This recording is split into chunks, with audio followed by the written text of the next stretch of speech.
নমস্কার, আমি পিয়ালি দত্তগুপ্ত।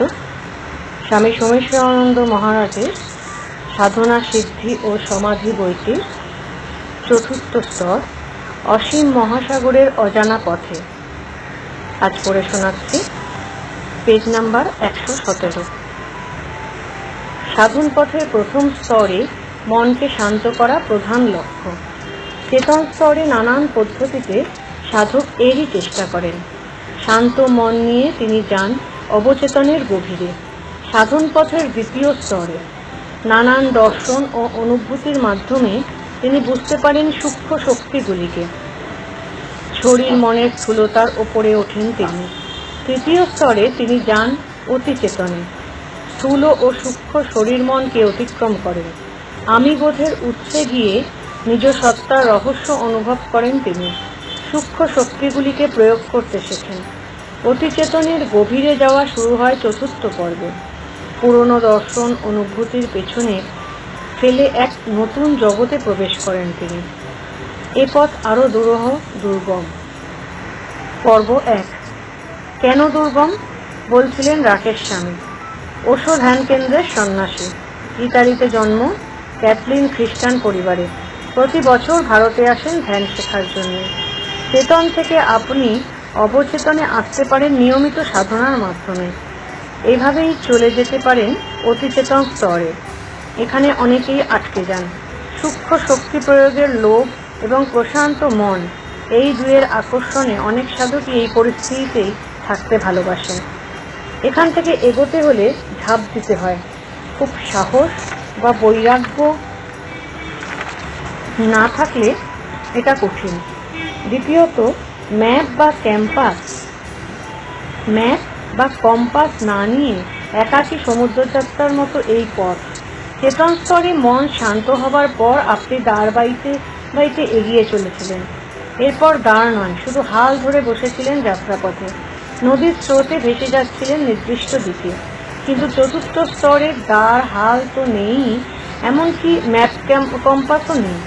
অসীম মহাসাগরে আপনি ভাসতে ভাসতে চলেছেন, পথ জানা নেই, তাই নিজেকেই পথ করে নিয়ে এগোতে হচ্ছে। এই দুটোই বড় বাধা চতুর্থ স্তরে। প্রথমত ঝাঁপ দেওয়া, দ্বিতীয়ত একা ভেসে যাওয়া, বললেন রাকেশ স্বামী। প্রশ্ন করি, ঝাঁপ দেওয়ার অর্থ কি? অতিচেতন স্মৃতি যখন সহজ হয়ে আসে ও সাধক তখন দেখেন তার শরীর মন নিজে নিজেই কাজ করে যাচ্ছে। ক্রমশ তার অনুভব হয় একজন চেনা মানুষ কেমন যেন অচেনা ব্যক্তি হয়ে উঠছে, আলাদা ব্যক্তিত্ব হয়ে যাচ্ছে। নিজের এতকালে পরিচিত সত্তা, যাকে তিনি নিজস্ব বলে জানতেন, তিনি আর নিজস্ব বলে মনে হচ্ছে না। তিনি যেন ওই শরীর মন থেকে আলাদা। অতিচেতন স্তরে সাধনার সময়ও মাঝে মাঝে এমন উপলব্ধি হতো, কিন্তু আজ যেন চিরকালের জন্য এই পুরনো সত্তা বিলীন হয়ে যাচ্ছে। এতদিনের নানান রকম আত্মপরিচয়, সাধকের সব মুখোশ একে একে বিলীন হচ্ছে। তিনি তাই চিন্তিত। তার এতদিনের আমি বোধ চলে যাচ্ছে। তবে কি তিনি শূন্য? এটাই নিয়ে আসে এক ধরনের ভয়। যেটাকে তিনি এতকাল নিজের সত্তা বলে জেনেছেন, আজ সেটা বিলীন হতে চলেছে। সত্তাহীন হয়ে তিনি কোথায় চলেছেন? এখানেই একটা ঝাঁপ দেওয়া দরকার। বিলীন হতে থাকা সত্তাকে আঁকড়ে ধরে না থেকে এর মুখোমুখি হওয়া প্রয়োজন। কিন্তু সাধকের ভয় তাকে এগোতে দেয় না। তাকে যদি এগিয়ে যেতে হয়, ঝাঁপ দিতে হবে পুরনো সত্তা থেকে। সাহস ও বৈরাগ্য না থাকলে এটা করা যায় না। ব্যাখ্যা করে বলেছিলেন রাকেশ স্বামী, অতিচেতনে এই যে অনুভব, এটা আমি বোধ। আমি আছি, শুধু আমিই আছি চৈতন্য সত্তা হিসাবে। এরপর আমি দূর হয়ে যাচ্ছে, শুধু আছি বোধ। এখানে অহং চলে গেছে সূক্ষ্মতম অংশে। অতিচেতন স্তরে থাকার অর্থ সাক্ষী ধ্যান। এই সাক্ষীভাবে তাদাত্ম্য ভাব থাকে।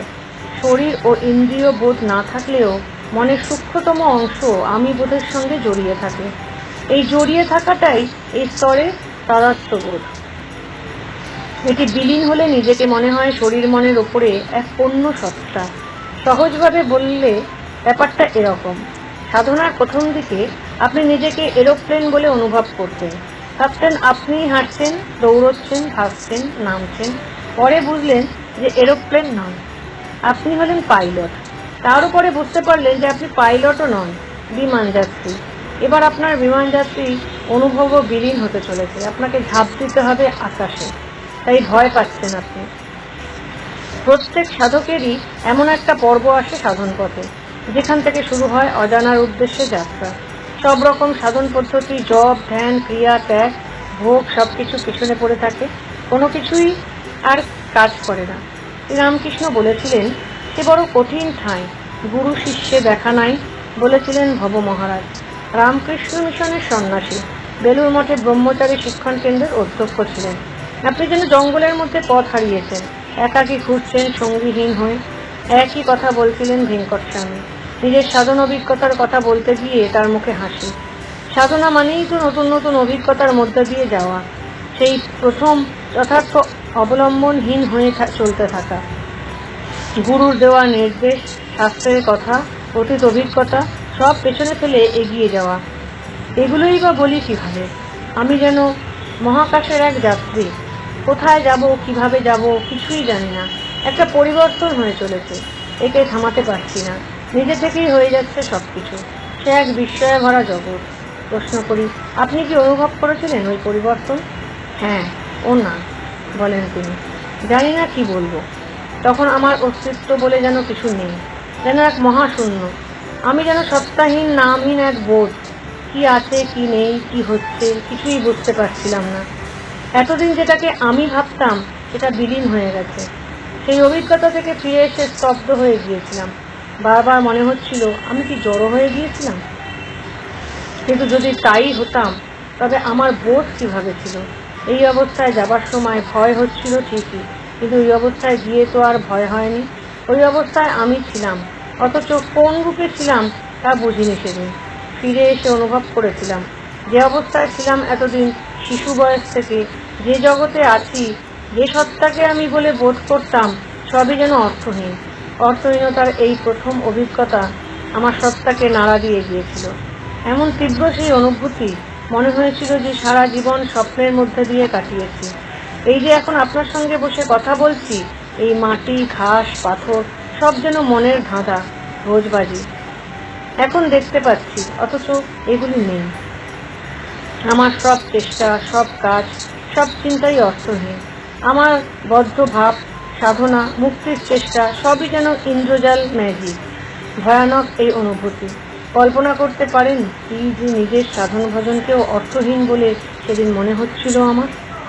পর্ব 2। ভেঙ্কট স্বামী যে জড়ো অবস্থার কথা বলেছিলেন, সেটা কিন্তু সত্যি সত্যিই জড়ো ছিল না, জড়ো নয়, চেতনার ভিত্তিতে। তীব্র আলোয় তার পুরনো মন ধাঁধিয়ে গিয়েছিল। উপলব্ধির নতুন মাধ্যম, নতুন জগতে দেখা দিয়েছিল, যা তিনি প্রথম অবস্থায় বুঝতে পারেননি। এই অবস্থায় যে শূন্যতার উপলব্ধি হয়, এটা হলো অতীতের বিলীন হওয়া। পুরনো আমি বোধ, পুরনো জ্ঞান, পুরনো বিচার কাজ করছে না, সেগুলি তাদের কার্যকারিতা হারিয়ে ফেলছে। এটাই শূন্যতা বোধ হিসাবে প্রকাশিত হচ্ছে। নিজেকে আর ধরা যাচ্ছে না। শরীর, মন, সত্তা, পরিবেশ সবই যেন মেঘের মতো ভাসছে শূন্যে, বাতাসের মতো বয়ে চলে যাচ্ছে দূরে, হাতের বাইরে চলে যাচ্ছে সব। একেই শূন্যতা বলে মনে হচ্ছে, তাই একে ভয়ানক লাগে। এই শূন্যতাকে এড়াতে যান সাধক, অথচ এতে ভয়ের কিছু নেই। নির্জনে নিস্তব্ধ পরিবেশকে শব্দহীন মনে হয়। মানুষ এই শব্দহীনতাকে শূন্যতা বলে অনুভব করে, কিন্তু ভালো করে লক্ষ্য করলে বোঝা যায় যে এই নিঃশব্দতা শূন্যতা নয়। অন্যান্য শব্দের মতো নিঃশব্দতাকেও অনুভব করা যায় এক ইতিবাচক সত্তা হিসাবে। শব্দহীনতাকেও অনুভব হয়। যেমন রঙের অভাব হলো কালো, কিন্তু বর্ণহীনতা শূন্যতা নয়। লাল, নীল, হলুদের বিচারে এটা বর্ণহীন, কিন্তু কালো হিসাবে একে অনুভব করা যায়। সাধন পথে শূন্যতা সম্বন্ধেও একই কথা। অতীত জ্ঞান, মন, সত্তার বিচারে এটা শূন্য বলে মনে হলেও এর নিজস্ব সত্তা রয়েছে, অতিচেতনের বোধ মাত্র। সত্তা থেকে নতুন যাত্রা শুরু হয়। সাধক প্রথম দিকে ওই সত্তায় আটকে থাকেন বেশ কিছুটা। তিনি এখানে স্থিত হয়েও যেতে পারেন, যদি এর আনন্দ ও সৌন্দর্যতে থেকে যেতে চান। নিত্যলীলায় ভগবত অনুভূতিতে তিনি পূর্ণতা অনুভব করেন। অন্তর্মুখ হয়ে তিনি থাকেন তখন। কখনো কখনো এই অবস্থা থেকে নেমে এসে জাগতিক ক্ষেত্রে লোক কল্যাণে কাজ করেন। জাগতিক ও আধ্যাত্মিক এই দুই ক্ষেত্রের পার্থক্য তার চেতনায় থাকে।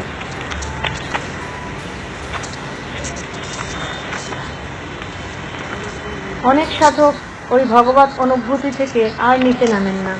সব বৃত্তির নিরোধে নিজের সত্তাকে মিলিয়ে দেন ভগবত সত্তায়। নদী মিশে যায় সাগরে। আবার এমন সাধকও আছেন যারা ভগবত অনুভূতি থেকে জাগতিক জীবনে নেমে এসে দেখেন যে এখানেও সেই দিব্য চেতনারই অস্তিত্ব। শ্রীরামকৃষ্ণ যেমন বলতেন, ছাদে উঠে নেমে আসা। তখন দেখা যায় ছাদ যে বস্তু দিয়ে তৈরি হয়েছে, সিঁড়ি মেঝে তৈরি সেই বস্তু দিয়েই। মন একেবারে শান্ত হয়ে গেলে অতীত ও ভবিষ্যৎ খেলা করে না, অর্থাৎ অতীতের কোনো স্মৃতি বা ভবিষ্যতের কোনো রকম কল্পনা মনে ওঠে না। মন তখন পুরোপুরি বর্তমানে স্থিত। সাধারণ মানুষ তার মনের মধ্যে এই অতীত ভবিষ্যতের দোলাতেই মনের অস্তিত্বকে অনুভব করেন। সাধকের কাছে এই দোলা থাকে না, মনে তরঙ্গ নেই। এই অর্থে এক ধরনের শূন্যতা অনুভব করেন তিনি। আবার একেই কোনো কোনো সাধক চিন্ময় বোধ সত্তা হিসাবে অনুভব করেন। প্রথম ক্ষেত্রে দ্রষ্টা নিজেই যেন শূন্য, এই অনুভূতি হয়, কারণ বিষয় অবজেক্ট দৃশ্য ও বিষয়ী সাবজেক্ট দ্রষ্টা যেন সম্মিলিত হয়ে যান। দ্বিতীয় ক্ষেত্রে সাধক বর্তমানকে বোধ রূপে অনুভব করায় শূন্যতার পরিবর্তে তিনি চিন্ময় বোধ হিসাবে দেখেন, এবং বিষয় ও বিষয়ী সম্মেলনে তিনি শূন্যতার বদলে পূর্ণতা অনুভব করেন। এই শূন্যতা ও পূর্ণতা একই সত্তা। ব্যাখ্যা পার্থক্যের জন্য একই অনুভবকে দুইভাবে প্রকাশ করা হয়। প্রতিচেতন থেকে অজানার উদ্দেশ্যে ঝাঁপ দিতে তখনই ভয় হয় যখন সাধক জোর দেন শূন্যতার ওপর। ভক্তের অনুভব কেমন হয়? নিজেকে তিনি দ্রষ্টা হিসাবে দেখেন, বাকি সবকিছুকেই লীলা হিসাবে। ভক্ত সাধক তখন তার কর্তা ভোক্তা নন, এই মহাশক্তিই তখন কর্তা ভোক্তা। সেই শক্তিই সবকিছু করছে। ঈশ্বর বিভিন্ন রূপে লীলা করছেন, অভিনয় করছেন। জ্ঞান মার্গের সাধক চিন্ময়বোধকে অনুভব করেন নিজের সত্তা হিসাবে। ভক্তিমার্গ ও চিন্ময়বোধে ঈশ্বরকে অনুভব করেন। ধীরে ধীরে ভক্ত নিজেকে ভোলেন, তিনি যেন শূন্য হয়ে যান, আর অনুভব করেন শুধু ঈশ্বরেরই লীলা। ক্রমশ এই বাহ্য লীলা থেমে যায়, শুধু ঈশ্বরই আছেন। এই সময় অনেক ভক্ত সাধক নিজের অস্তিত্ব বিলীন করেন না ঈশ্বরের মধ্যে, নিজের সত্তা বজায় রাখেন ঈশ্বরীয় লীলা আস্বাদন করার জন্য। হরিবিলাস মহারাজ বলেছিলেন, আমি তো তার নিত্য দাস হয়ে থাকতে চাই, নিত্য বৃন্দাবনের মাধুর্য আস্বাদনের জন্য। জ্ঞানমার্গের সাধক তার অহংবোধকে বিলীন করে দেন বিচারের মাধ্যমে। নিজের যে আমি পরিচয় সেটা তো মনের নানা তরঙ্গগুলির সঙ্গে একাত্ম হয়ে এভাবেই গড়ে ওঠে নানা রকম মুখোশ। তিনি এই মুখোশগুলিকে অতিক্রম করে সরিয়ে দিয়ে গভীরে যান আসল মুখের খোঁজে। এভাবেই জাগতিক আমি পরিচয় বা ব্যক্তিত্ববোধগুলির বিলীন হতে থাকে, তার অহং দূর হতে শুরু করে। যোগী চলে যান চেতন থেকে অবচেতনে, সেখান থেকে অতিচেতনে। স্থূল অহংবোধগুলিকে বিলীন করে যান মূল সত্তায়। জ্ঞানমার্গী নিজের মনকে দেখেন, উপলব্ধি করেন যে তিনি দ্রষ্টা হিসাবে মনের বিভিন্ন তরঙ্গ ও সেই পথে বিভিন্ন রূপের আমি বোধকে দেখতে পান। এভাবেই তিনি চিনতে পারেন নিজেকে দ্রষ্টা হিসাবে। বিশ্বরূপী আত্মপরিচয়গুলি বিলীন হতে থাকে। ভক্ত তার সাধনা শুরু করেন আত্মসমর্পণ দিয়ে। নিজেকে দিনহীন তৃণাদপি সুনিচেন রূপে সমর্পণ করেন ঈশ্বরের কাছে। এভাবেই তিনি অহংবোধের ওপরে ওঠেন। নিজেকে কোনো রকম গুরুত্ব না দিয়ে সমগ্র সত্তা দিয়ে তিনি ঈশ্বর কেন্দ্রিক হয়ে ওঠেন। তীব্র ঈশ্বর প্রেমে তিনি নিজেকে মিলিয়ে দিতে চান ভগবানের পাদপদ্মে। জ্ঞানমার্গী সাধক যেমন চরম সাহসী হয়ে ঝাঁপ দেন, ভক্ত তা করেন প্রেমের মাধ্যমে, ভক্তি দিয়ে। সত্য উপলব্ধির প্রকাশে যে ভিন্নতা তা বাইরের দৃষ্টিতে।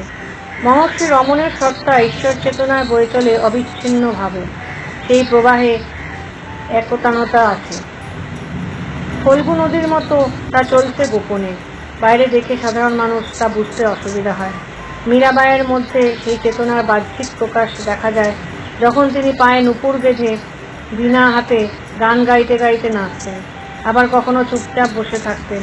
সেই ভগবতী চেতনার ধারা তখন তার গভীর সত্তায় অবিচ্ছিন্নভাবে বয়ে যেত, ওতে একতানতা থাকত, ফল্গু নদীর মতো গভীর থাকত, তার বাহ্যিক প্রকাশ থাকত না। ভক্ত, জ্ঞানী, যোগী এদের মধ্যে কে বড়, এটা ব্যর্থ প্রশ্ন। সেই একই দিব্য চেতনা বিভিন্ন মাধ্যমে নানাভাবে প্রকাশিত হচ্ছে। পর্ব 3।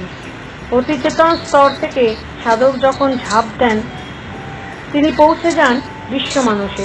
এতদিন তিনি ব্যক্তি মানুষে ছিলেন, এক এক স্তর থেকে তিনি গভীরে যাচ্ছিলেন সাধনার মাধ্যমে, এবং এভাবেই ব্যক্তি মানুষের কেন্দ্রসত্তায় এসে পৌঁছলেন। এমন ঝাঁপ দিলেন ব্যক্তি মানুষ থেকে বিশ্ব মানুষে। জীবনের প্রথম 20-21 বছর কলকাতায় কাটিয়ে কোনো ব্যক্তি হঠাৎ যদি আমেরিকায় যায় উচ্চ শিক্ষার জন্য, তার যেমন অবস্থা হয়, সাধকেরও তেমনই অবস্থা হয়। আমেরিকায় গিয়ে ছাত্র দেখছে সে যেন পুকুর থেকে হঠাৎ সাগরে এসে গেছে। সংস্কৃতি, পরিবেশ, ব্যবস্থা সবই অন্যরকম। কলকাতায় নিয়ম নীতি, মূল্যবোধ এখানে নেই। এই রাজ্যে সবই আলাদা। পুরনো মন দিয়ে মোকাবিলা করা যাচ্ছে না নতুন বিশাল জগতে। এ যেন নতুন জগৎ, নতুন নীতি নিয়ম, আলাদা জীবনশৈলী। অতিচেতন স্তর থেকে ঝাঁপ দিয়ে সাধকেরও এমনই অভিজ্ঞতা হয়। ওই জগতের নতুনত্ব, বিশালত্ব তাকে যেমন কিছুটা হতবাক করে তোলে, শঙ্কিত করে তোলে, তেমনি তার শান্তি, আনন্দ, সৌন্দর্য তাকে প্রবলভাবে আকর্ষণ করে। তার আত্মসত্তার উপলব্ধি বদলে গেছে। 3.5 হাত শরীরের মধ্যে তার আবদ্ধ নয়, এক ব্যাপক সত্তা, বিশাল অস্তিত্বকে তিনি আমি হিসাবে অনুভব করেন। আগে সাধনাবস্থায় নিজেকে তিনি মাঝে মধ্যে উপলব্ধি করেছিলেন দেহাতীত সত্তা হিসাবে, কিন্তু সেটি ছিল সাময়িক। এখন এটা হয়ে উঠেছে দীর্ঘকালীন, স্বাভাবিক। তিনি এখন অনুভব করেন প্রাকৃতিক শক্তিগুলির ওপরেও তার ক্ষমতা দেখা দিচ্ছে। এই অবস্থায় কোনো সাধক বিশাল জলরাশির সঙ্গে একাত্ম বোধ করেন, আবার কেউ আকাশের সঙ্গে, কেউ বা আলোকপুঞ্জের সাথে, এবং এইগুলির ওপর তার শক্তি কাজ করছে, এও অনুভব করেন। নানান সূক্ষ্ম লোক, বৈচিত্র্যময় সূক্ষ্ম জীব, আকাশ বাতাসের রহস্য তিনি অনুভব করেন। রূপকের ভাষায় বলতে হয়, আপনি এতকাল মাসিক 3,000 টাকা বেতনের চাকরি করতেন, আজ হঠাৎ কোটিপতি হয়ে গেছেন, আর মাসিক বেতন 20 লক্ষ টাকা। অতিচেতন সত্তা থেকে ঝাঁপ দিয়ে বিশ্বচেতনে প্রবেশের সঙ্গে সঙ্গে সাধকের মধ্যে ঝড় বইতে থাকে, যেন তুফান চলছে, সাইক্লোন, সুনামির প্রবাহ। সীমিত সত্তা থেকে তিনি বেরিয়ে এসেছেন অকল্পনীয় বিশাল এক রাজ্যে। এখানে পাখির উদাহরণ দেওয়া যায়। দিন থেকে বেরোবার পর পক্ষী শাবক তার মা বাবার রক্ষণাবেক্ষণ থাকে। গাছের ডালপালা ঢাকা ছোট্ট বাসায় সে নিরাপদে বোধ করে। মাঝে মধ্যে বাসা নিচ থেকে বেরিয়ে গাছের ডালে বসে, চারিদিক দেখতে থাকে। তার মা উড়ে যাচ্ছে অনেক দূরে, অজানা জায়গা থেকে তার জন্য খাবার নিয়ে আসছে। এভাবেই শিশু পাখি থাকে তার ছোট্ট নিরাপদ বাসায়। একটু বড় হলেই তাকে নিয়ে মা গাছের অন্য বড় ডালে নিয়ে আসে। অনেক উঁচু ডাল থেকে শাবককে ধাক্কা দিয়ে গাছের বাইরে নিয়ে আসতে চায়। এতে ভয় পায় শাবক। অজানা অচেনা বিশাল মহাকাশ দেখে ভয়ে তার বুক কাঁপে, কিন্তু মা বাবা ছাড়ে না। শেষ পর্যন্ত অনিচ্ছা সত্ত্বেও বেরিয়ে আসতে হয় শাবককে। আকাশে উঠে তার টালমাটাল অবস্থা। মা তাকে ওড়া শেখায় না, ধাক্কা দিয়ে বাইরে ফেলে দেয় ওড়ার জন্যে। একটুখানি উড়েই পক্ষী শাবক নিচে নেমে আসে, মাটিতে বা নিচু ডালে। এভাবেই সে ওরা অভ্যেস করে, মহাকাশ সম্বন্ধে ভয় কাটতে থাকে। সাধকও তেমনি বিশ্বচেতনে ঝাঁপ দেন। তিনি জানেন না কি করতে হবে, কিভাবে এগোতে হবে।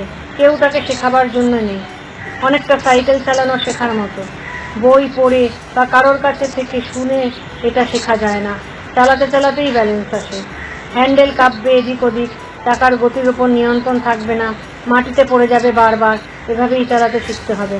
চালাবার চেষ্টা করতে করতেই ব্যালেন্স রাখার কৌশল আয়ত্তে আসে। বিশ্বচেতনায় ঝাঁপ দিয়ে সাধকের এমন অবস্থাই হয়। পক্ষী শাবকের মতো মহাকাশকে তিনি ভয় পান, ব্যালেন্স রাখতে পারেন না। তার সত্তায় যেন সাইক্লোন চলছে। হঠাৎ বিশাল সত্তার অধিকারী হয়ে পড়েন তিনি। ঠিকভাবে তিনি কিছু অনুভব করতে পারছেন না, বুঝতে পারছেন না কি হচ্ছে। পৃথিবীতে প্রবল ঝড়ের মুখে পড়ে পথিক যেমন বাঁচতে চায়, হাত দিয়ে মুখ ঢাকে, মাথা নিচু করে ঝড়ের দিকে তাকাতে পারে না, সাধকেরও তখন এমনই অবস্থা। আকস্মিক তুফানের সামনে পড়ে তিনি ফিরে যেতে চান আগের সত্তায়, যা ছিল প্রশান্তিতে ভরা, কিন্তু পারেন না। কৌশকারে নিজের চেষ্টা, এগোন বা পিছিয়ে যাওয়ার শক্তি কিছুই কাজ করছে না। তাকে আত্মসমর্পণ করতে হচ্ছে এক বিশাল শক্তির সামনে। কিছুক্ষণ পরে ফিরে আসেন আগের নিরাপদ সত্তায়। ঝড় থেমে গেছে, তবুও যেন বুক ধড়ফড় করছে। কিছুই বুঝতে পারছে না কি হয়েছিল।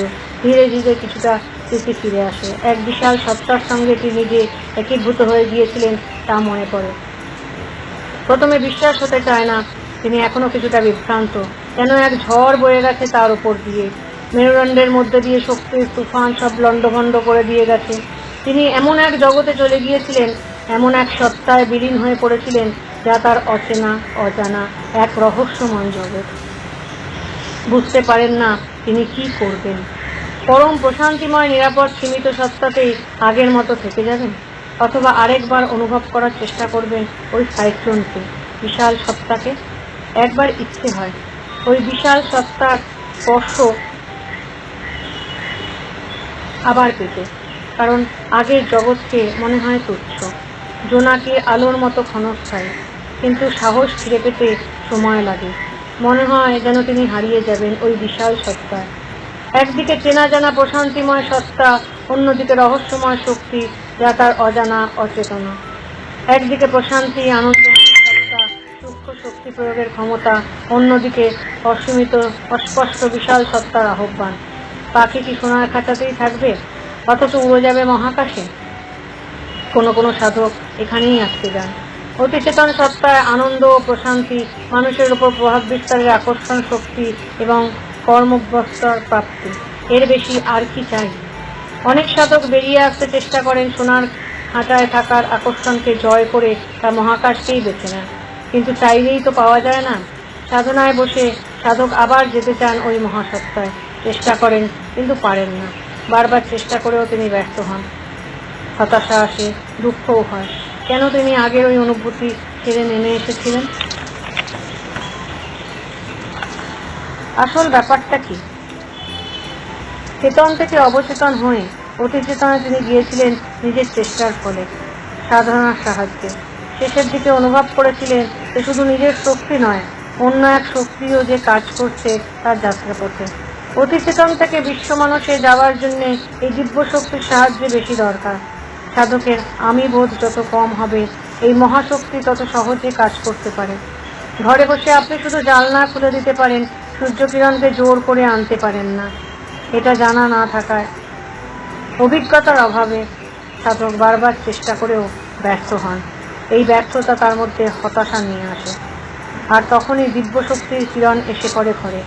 সাধক যখন সমস্ত চেষ্টা বন্ধ করে দেন, আমি বোধ শান্ত বা কম হয়ে পড়ে, তখনই অগ্রগতি আবার শুরু হয়। এবারে আগের মতো অতটা ভয় নেই, বরং কৌতূহল।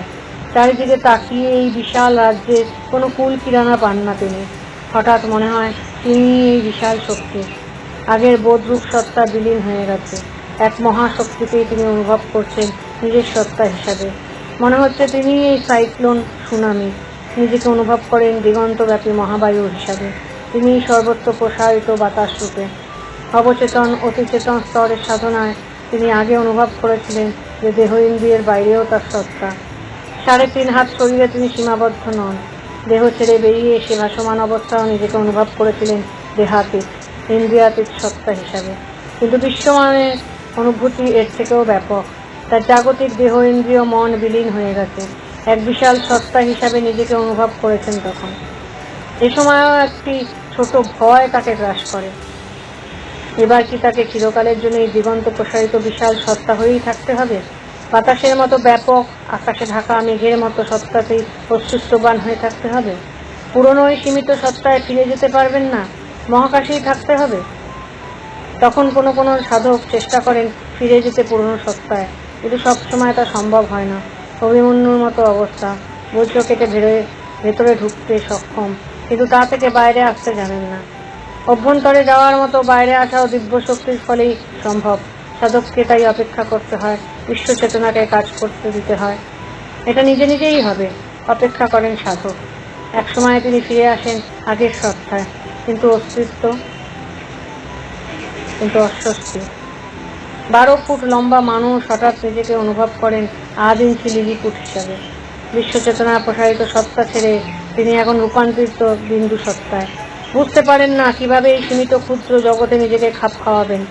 এখানে তো সবকিছুই অস্থির, সীমিত, সাময়িক। নিজেকে বুঝতে পারছেন না। শরীর, মন, পরিবেশ সবই যেন মেঘের মতন, হাওয়ার মতো আবছা। সবই মিথ্যা বলে মনে হচ্ছে, স্বপ্ন বলে মনে হচ্ছে।